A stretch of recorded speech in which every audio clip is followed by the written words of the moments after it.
Hi, everybody, and welcome to the deep dive series here at Salesforce Ben. My name is Peter Chittum, and I'm the Director of Technical Content. I'm really happy to be joined today by Paul Battisson. Paul, why don't you introduce yourself? Hi, Pete. Hi, everyone. My name is Paul Battisson. I am the founder and CEO of Groundwork Apps, and I also run the CloudBytes TV YouTube channel and CloudBytes Conversations podcast. Excellent. So Paul and I have known each other for probably over a decade in the Salesforce ecosystem. Paul has a lot of experience implementing Salesforce, both from the standpoint for the end customer and actually started his life in one of the biggest ISVs, or what became one of the biggest ISVs in the world. And you've kind of played a role back and forth all the way through that time. So suffice to say, somebody with a lot of experience. Yes, I think I've been doing Salesforce for about 15 years now, so it's been a long time, from developer through to doing sales and architecture and writing books on Apex and all sorts of things. So yes, lots of experience of building things, breaking things, fixing them, breaking them again, and then kind of helping people use Salesforce to do weird, wonderful, and crazy things. And that last part is particularly relevant. Paul and I occasionally do a live stream. We try and do it on a regular schedule, mostly. And the last thing we've been doing recently is trying to build a Salesforce CLI, which has brought us both to using TypeScript for the first time in anger, really. Yeah. I've played with it a bit beforehand. I've worked a lot with Heroku and a lot with kind of libraries and around it, like React and React Native and things like that. But I'd always kind of seen TypeScript from the side. I was like, I like JavaScript. I'm okay with it. It works for me. And I've kind of done the same. I mean, it's probably at least 6 or 7 years since the first time I tried out TypeScript, but I always seem to kind of slide back into my comfort zone in JavaScript. So we both kind of went through this experience recently, which gave us the idea to have a deep dive on TypeScript. Okay, it's a little bit of an oxymoron because we're going to really just give you an overview of TypeScript. So how do you have a deep dive and an overview at the same time? Well, I guess we're going to find out. So let's just jump right in and ask the question, what is TypeScript? What is TypeScript? So TypeScript is really a superset of JavaScript. And people say that, but what does that actually mean? So TypeScript is just JavaScript. Right. All it is JavaScript with some fancy annotations. And there's a lot more to it than that, as we'll get into. But really, at the heart of it, it's taking your JavaScript code, adding some fancy annotations to it, and having a tool in the background that looks at those fancy annotations and says, aha, I know what this means, and kind of helps you program a bit more effectively. And one of the things that you and I, particularly I said on that stream when we first got going with TypeScript was, I don't understand the need for it. I like JavaScript. But as we've been using it more, I think I've seen more of the value of it. I think there's still times where we'll see that JavaScript is more appropriate, but TypeScript is just JavaScript. If you know one, you'll probably be able to get fairly comfortable with the other pretty quickly. That makes sense. And I think we'll come back to that idea of TypeScript is JavaScript. I want to get into that a bit more detail. But before we do that, why is there TypeScript? I mean, if TypeScript is JavaScript, why don't we just write JavaScript? So you've seen that famous picture where there's the book on JavaScript, the O'Reilly book on JavaScript, and then there's the O'Reilly book that's JavaScript, the good bits, and it's kind of like a comparison like that. Which, by the way, is an excellent book, JavaScript, the good parts. Yes. Yeah, like it was must read 10, 12 years ago before modern ECMAScript really took over, right? And that's kind of at the core of it. When we say when modern ECMAScript took over, think about some of the pains we used to have with JavaScript in terms of the callback triangle and anyone who's ever seen that pyramid of brackets and braces JavaScript for a while was a bit kludgy and not really looked after so well. And then the ECMAScript Foundation took over really strongly, and we have a much better language now. Yeah, I mean, the standards bodies have done an amazing job of kind of steering it from. I mean, let's face it, a lot of engineers and software developers kind of thought of JavaScript as like a toy language, and yet we were building the internet on it. Yeah, I mean, it was obviously just a version of Java, right? Right. Or not. Or not. It's not. As So it's a joke. seriously, like it is not a version of Nothing Java. to do with Java, Yeah. and just terribly named because the team at NetSuite wanted a name to do with Java. So So there we go. So not related to Java at all. Okay. no, just a poorly named choice It to really build could- on some hype at the time. Yeah, So exactly. with all these changes in ECMAScript to kind of professionalize JavaScript almost to make Right. it easy to use, TypeScript is similar. So one of the best things about JavaScript is that it's run at runtime, and it is dynamic. So it's dynamically typed. So that means you don't need to know what things are beforehand. You don't care if your variable is a string, an integer, a number, an object, or whatever. That's great when you are building lightweight little applications on the front end. Not so great when you're building enterprise-grade server systems, which like JavaScript starts or is now used widely for. Node.js, React Native have It's really used embedded systems. Embedded it's used JavaScript. server side. Yeah. It's It's so many everywhere now. so many places where it's being used in really heavier forms than it was expected to be. Yeah. And so TypeScript helps add typing to JavaScript, as the name implies. And Microsoft released this in around 2012 to help reduce the errors. So when you're working with a dynamic language, when you're working with a small piece of code, you know what's going to happen, you know it's much easier, it's much quicker to work with. When you start working with bigger enterprise kind of integrations, when you start working at scale, when you start working with different types of user input and APIs and things might change, that's when you can have problems. And so having typing is very, very useful. And that was one of the really, really big criticisms of JavaScript early on from people who had started with Java or C# or even C++ or C, who had let's call, what they would have called proper software engineering credentials, is that they were very much accustomed to and used to having their code statically checked as they were compiling to make sure that certain types of errors would be caught in advance, right? Well, you've got to think about it like, I suppose, as to what was JavaScript's initial use was really on the front end, Right. really on web pages, and really for doing simple kind of animations, movements, forms, yeah. notifications. And for back-end server systems or like desktop platforms or even mobile platforms, you were using C, C++, later on C#, Java. You might be using Delphi. If you back in the day when it was going on, there was all of these typed languages, and then on the server side, you might have had PHP, which is its own separate problem. Yeah. But like you had these languages like PHP, Python, and JavaScript that were really seen as web languages and weren't being used to build these heavy server applications At the time. Yeah. And then suddenly you have this ubiquity of using mobile apps and using everything. I mean, mobile apps used to be Objective-C before Swift came along. And so they're all statically, strongly typed languages. And then when you start thinking, great, I've got this web page, I want to do more, and I want to do more, and I want to do more. And you have things like jQuery and everything else really making the web far more rich and interactive. Right. You then start to think, well, if I'm doing it on the front end, could I do some of this on the back end because it can run anywhere? And then Node was released, and Node kind of really sped that up. Yeah. And suddenly you've got this thing where like, okay, my server needs to be a bit more robust. How do I manage to make sure that it is more robust? Gets more complicated. How do I manage to manage that complication and reduce my errors? It's all about error reduction. Yeah, 100%. Okay, so we've really talked about the idea. JavaScript was is the language of the web. It kind of evolved into that from really this. It was very lightweight. It was written, I think, within a week or something like that. The story that Brendan Eich sat down and was told you need a scripting language, go write it, and a week later that's what we got, right? Yep. If TypeScript is this type checked version of JavaScript, what are some things that's going to give us, and what does it actually mean as far as using it? So I think there are three real benefits to us. Yeah.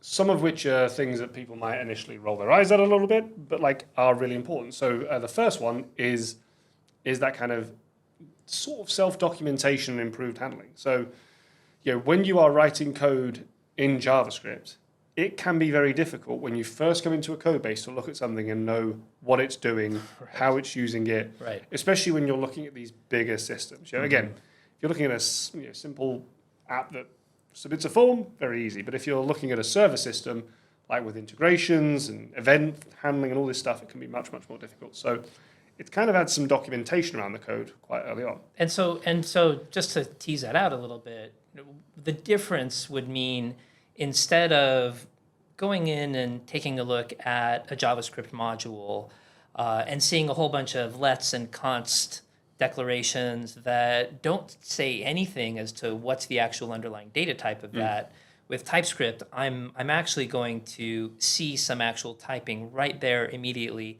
as variables are declared, so that I have an understanding that actually this thing I'm working with from the get-go, I know is a number or a string or some other concrete type that is organized by TypeScript. Yes, and so it gives you that flavor of what things are as you're moving through, and also into the kind of function declarations and things like that, what parameters you're accepting, what you're returning back. So it provides a bit more, I'm going to say, API style documentation around things. Okay.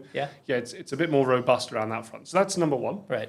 Number two is because we have that, it's going to help us reduce errors and improve our testability. So because it can do this kind of runtime check of what we're meant to be passing through, if it knows that we have a function that takes in, for example, as we'll see later on, 2 numbers, if we try passing in a string, it's going to say to us, you're doing something wrong earlier on here.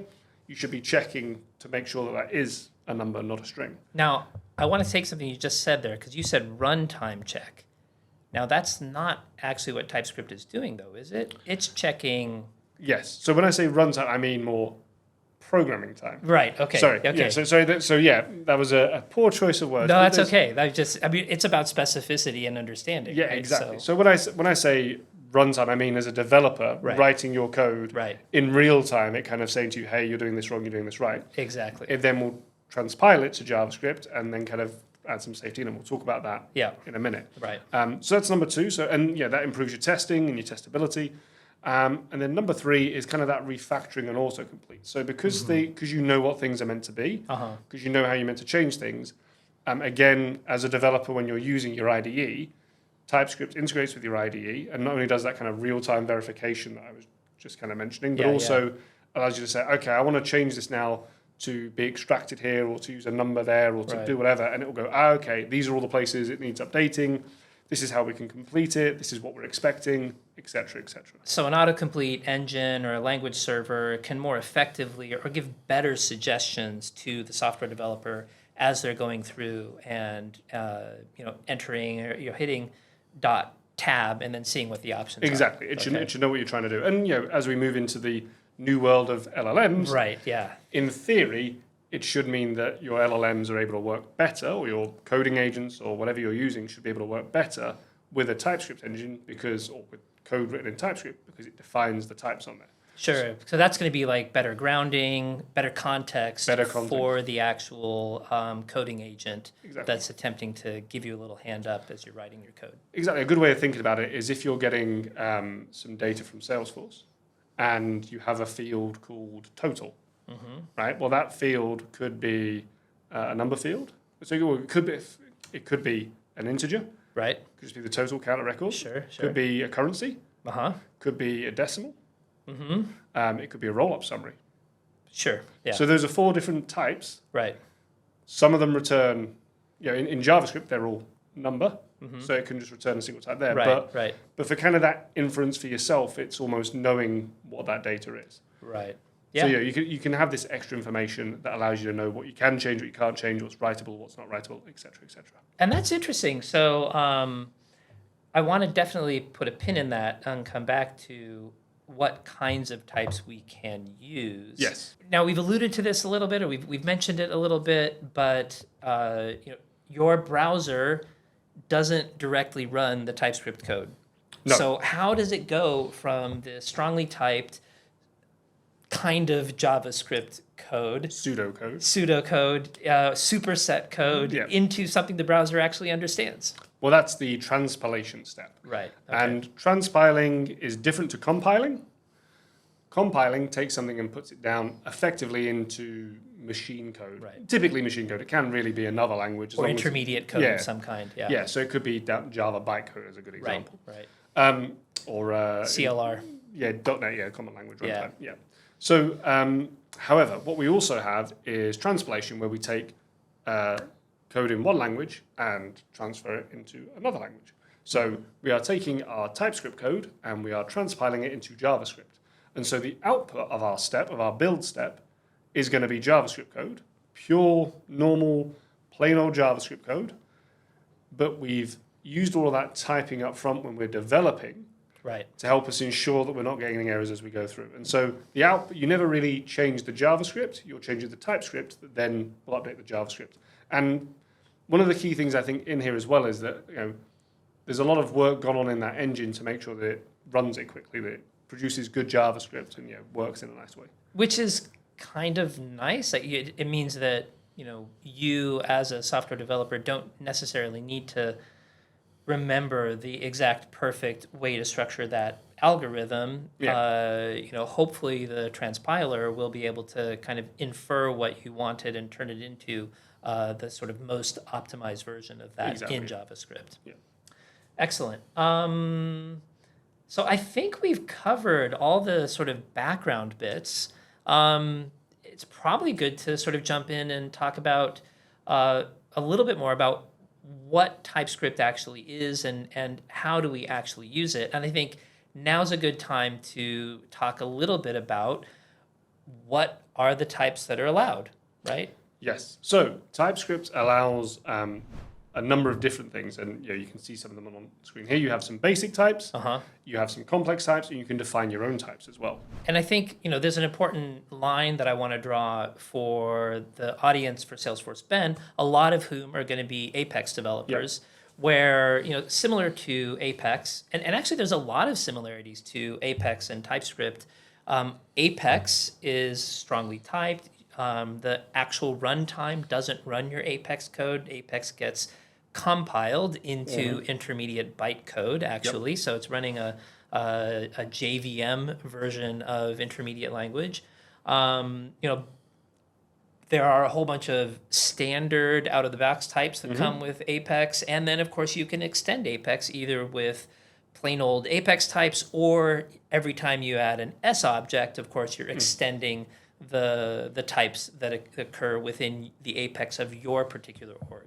And you can also create your own Apex object types. So as you're creating Apex objects, particularly if you're using things for like shuttling data between different services, if you're working with Apex REST endpoints, there's a really good example there of providing a custom Apex type, or in Lightning Web Components, when you annotate something as Aura enabled, you can create custom Apex types. Right, and I think that's kind of what I meant is like a plain old Apex. Exactly. So, lots of different variations. And so TypeScript kind of follows the same model. Yeah, so you have your standard types, so there are primitives, string, number, Boolean, you have arrays, you have maps, you have special union types, and then you can define your own types, which are basically objects where you say this is going to be a type of person, and the person type has a number of attributes such as a first name, which is a string, and a last name, which is a string, and an age, which is going to be a number, and so on and so forth. Right. So it's JavaScript really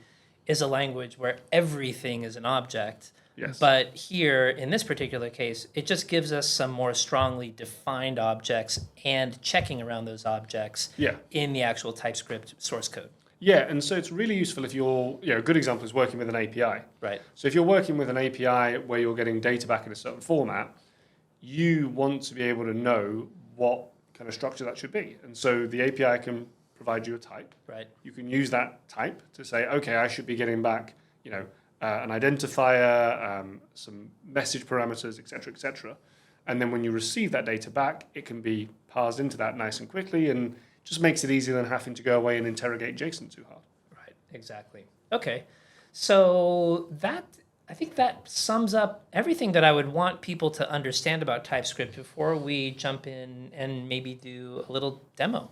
Yeah, so let's have a look at some code we've got here. I'm going to put on my glasses so I can see. That's okay. So this is the TypeScript playground. If you go to typescriptlang.org/play, TypeScript, the TypeScript website has a playground where you can write any code in there and you can see it work, you can see the errors, you can see what's going on. So I've written some very, very complex, complex JavaScript here.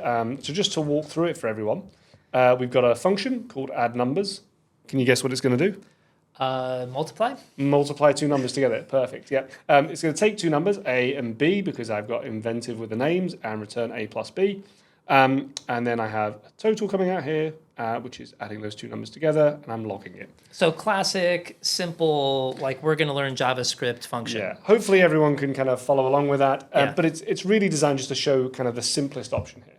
And so if I run this, it's going to run it, and it's going to say our total is 9. Fantastic. It works. I know. Let's make this a unicorn startup called Adley, Adley.io, and then we can Publish your vast number of libraries for JavaScript. Huh? Exactly. Yeah. Although to be fair, I mean, probably some NPM packages are no more complex than this when it comes down to it. There are a number of NPM packages that are just Tito. I think if we add AI into the back of this just to return a number. Oh, there we go. Yeah, that's what we need. So I think this is great because it does sort of illustrate also the simplicity of JavaScript. Yeah. There's just like, what type is it? Who cares? Like, where's a variable? We're going to put something in the variable, and that variable is probably going to be happy as long as it doesn't have certain things like it's not a const or something like that, and you try and reassign. Yeah. This is all just kind of very basic, happy JavaScript. Right. I mean, but the problem is it's very basic, happy JavaScript. So Right. if we go in and do something like this now, where we've taken our function call and we've just enclosed 4 in quotes to turn it into a string. Uh-huh. So what do we expect this to be? This is JavaScript testing 101. God, that's a good question. So it's going to do some automatic type conversion, isn't it? It is. Oh, What's really interesting is we can get 2 different results here depending upon where we put things. that is very true. And this is a great subject in and of itself. So if you want to really understand probably one of the most important reasons to use TypeScript, go and look up the rules for automatic type conversion in JavaScript. There are rules. I mean, they exist, but it's extremely Byzantine as far as what they actually are, and you will never memorize them. And if you try and use them to your advantage, you will fail at some point. Yeah. Look forward to the quiz at the end. So if we run this code, though, right, where I've just changed the first parameter to a string, we get the total of 45. Perfect. Yeah, exactly. Because that's what a string plus 5 would typically be. If we do it the other way around, though, so this is where we have these casting rules come in. So if we run it the other way around, it's 45, because what it's doing is it's saying that one of these is a string, and so the plus is seen as a concatenation operator. Right.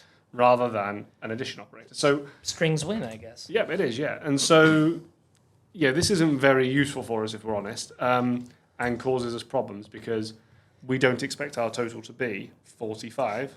And, even if you're writing really good tests, there are always corner cases that can arise that something like this could be completely missed until it gets into production, and then all of a sudden you have some unexplained failure and you have to go about debugging what's going on with that. You mentioned a second ago about like NPM repositories, and I think NPM is the primary place I think TypeScript adds masses of value. That makes sense, actually. Because I could package this up as as my little Adley kind of NPM repository and probably have $1 billion startup use it as the basis of their foundation work.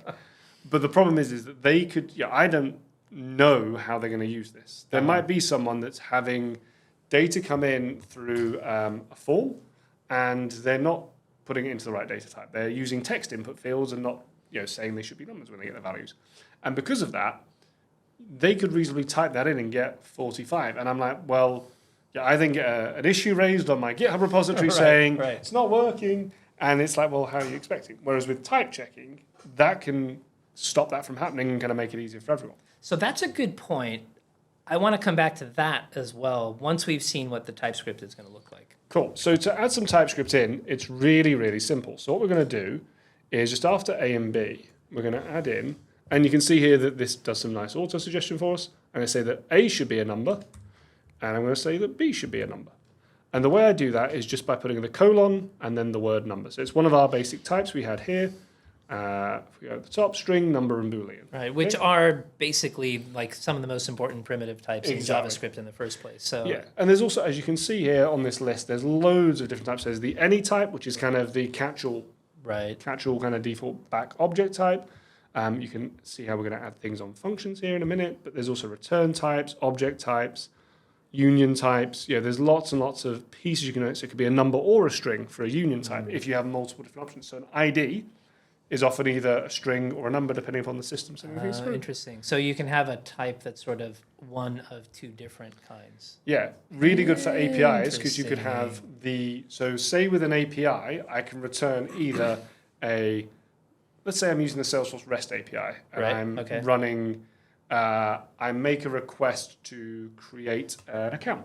Mm-hmm. I could have as the response either the account data, or I could have an error occur. Right. Okay. And so the union type could be account or error. That's so it allows it to parse it properly and manage it. That makes a lot of sense. So that's how we kind of define this. The other thing we can do is on our function as well is define the function as returning a number. Oh, nice. Okay. And so that says what the function is returning. Now, here we can then see that it's going to, if we run this code, it's going to do exactly what it did before. It's going to say 9, but we've got our type checking on now. So that if I go in here and I change 4 to this again. Oh, immediately it's going to whinge. It's going to say it's a string. It should be a number.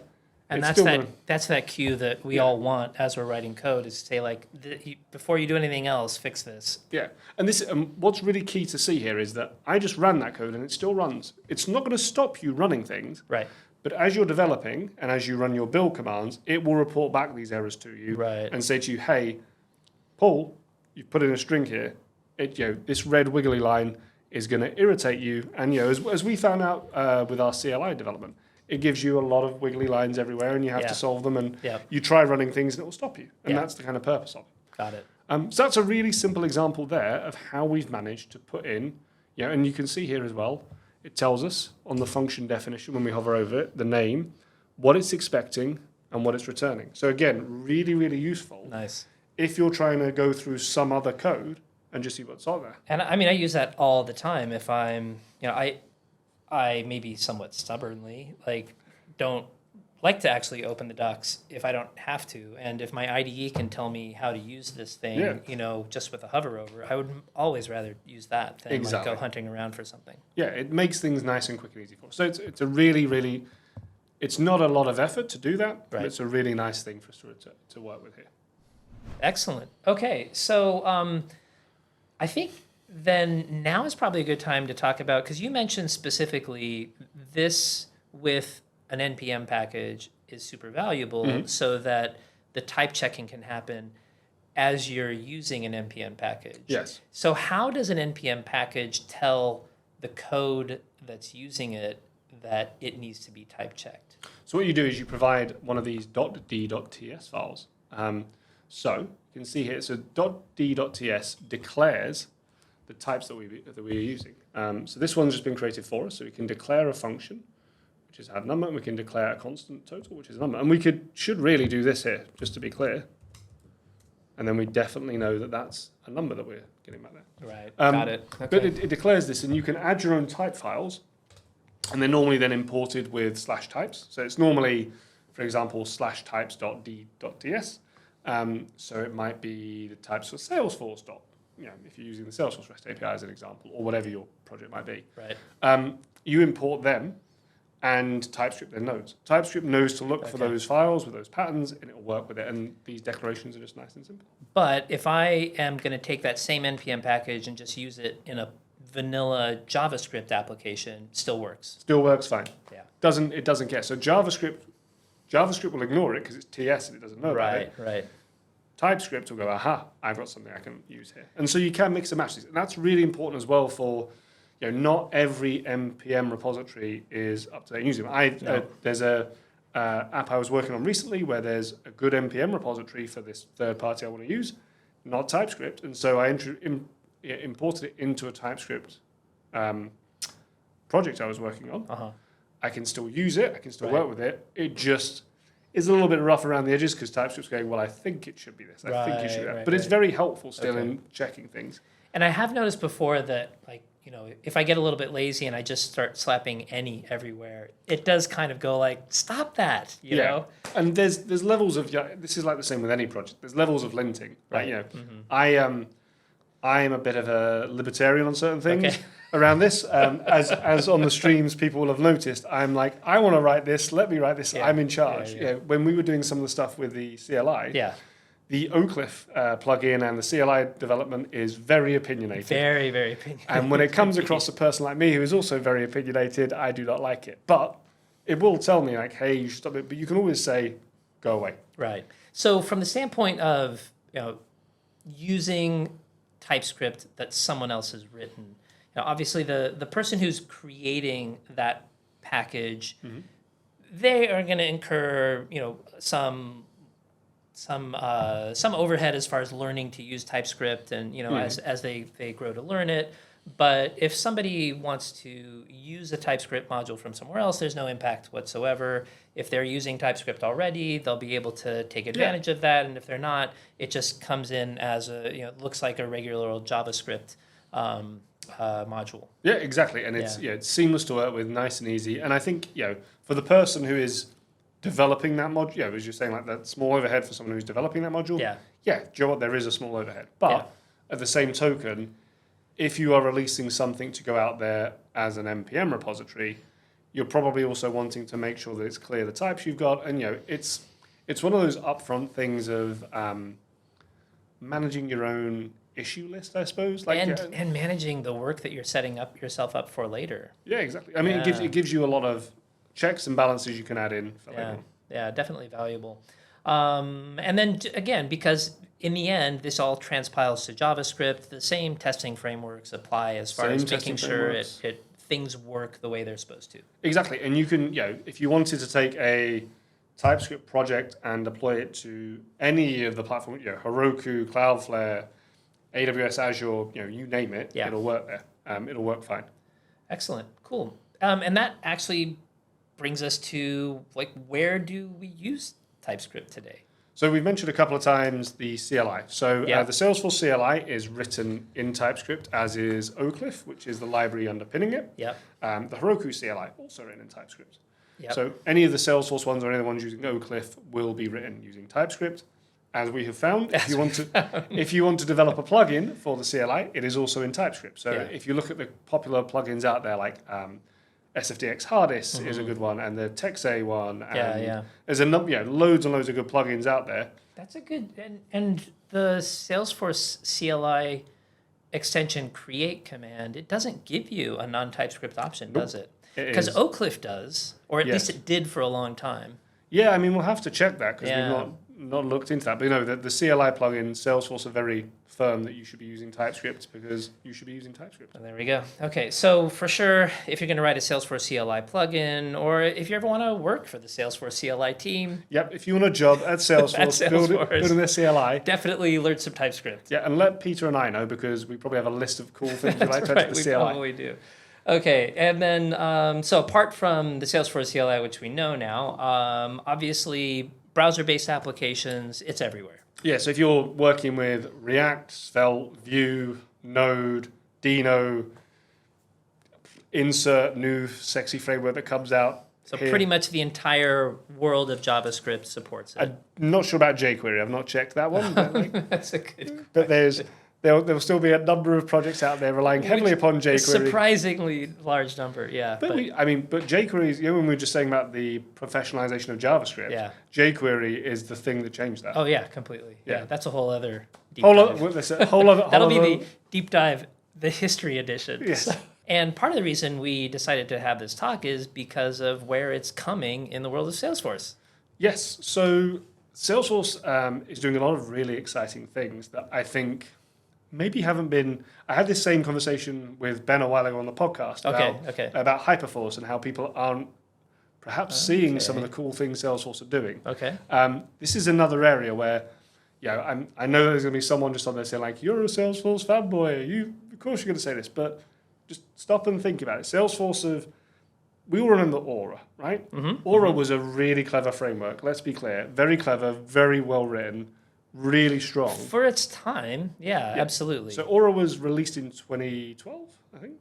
2015. It started in... Oh, no. You're right. The open source project was closer to 2012, 2013. Yes. So it started a while ago, Yeah. and it was before this ECMAScript stuff, before all these other things were happening. And Salesforce very quickly pivoted to LWC when it became obvious that, hey, the rest of the world's got its ducks in a row. We should join our duck onto the end of this. 100%, yeah. And so there's a lot of things like LWC is doing now, like adding GraphQL.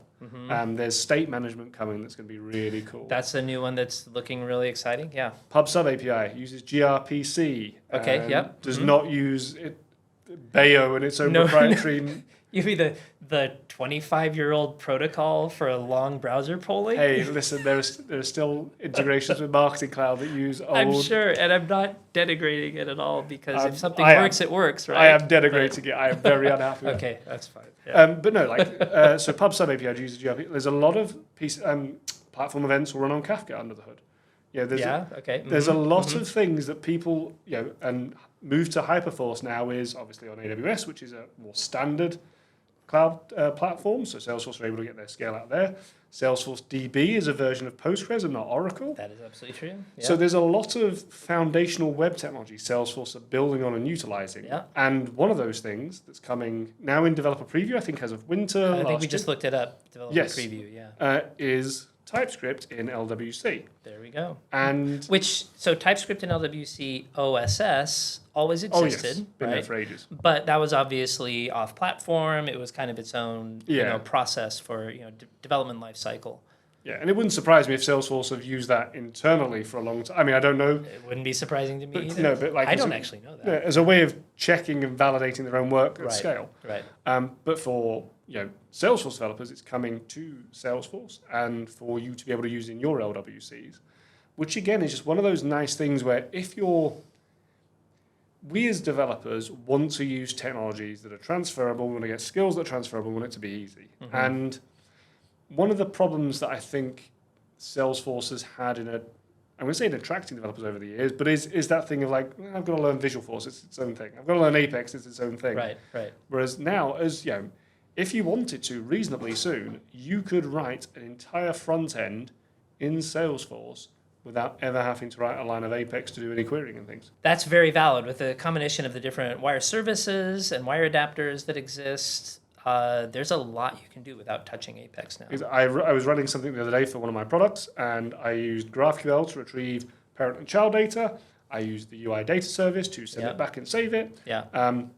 I didn't have to write a line of Apex. I was migrating something from an Aura component that was legacy, and I just deleted 150 lines of code. And as someone who I used to work with often used to say, the best line of code is the one you don't have to write. Exactly. You don't have to test it. You don't have to. It'll never break. Right? And the thing is, other than my GraphQL query, which is my 20 lines of code to deal with. Right. The rest of it, Salesforce is dealing with. If the UI API breaks, then Salesforce has got some questions to answer, but it's unlikely to happen. That's compared to my Apex, which anyone who has watched the live streams will know that you and I occasionally we're multi-shot LLMs. You and I, aren't we? I take fully advantage of that deploy step to double check that I actually wrote good Apex. But I think that's a really, really valid point. So what I want to do then is kind of wrap up and ask the question, if I'm a software developer or maybe coming up into software development, should I learn TypeScript? Short answer, yes. Yeah? There you go, done. So in looking at this, I think it's really valid to take a look at how it's being used today. And one way to think about should I learn X, Y, and Z is, do I need it in my job today? And that is often the best reason to go and learn something. But a lot of Salesforce developers aren't going to need TypeScript in their job today. No. That being said, there's a lot of discussion right now about how to make yourself more marketable as a technology professional, as a software professional. And when you look at things like the recent State of the Octaverse, most recently is 2024, they have a great graphic that identifies how TypeScript has evolved over the last 10 years, going from a language that wasn't even in the top 10 to now the third most committed language on GitHub.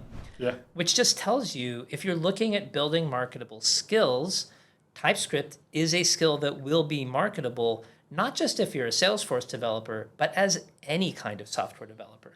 I think one of the things to often think about, and what I've tried to do myself as I've been going through my career is, when you're looking at what to learn, is look at what Salesforce are just releasing a developer preview. Yeah. And don't plan on using it in production for the first 6 to 12 months, but plan on really understanding it and knowing where its limits are for after that. It's that kind of thing of, was it Wayne Gretzky who says that he skates to where the puck is going, not where the puck is? I believe that is Wayne Wayne something Gretzky. like that. Yeah. Yeah, and that's the same sort of thing here. Like, yes, you can't use TypeScript in production today. It's developer preview.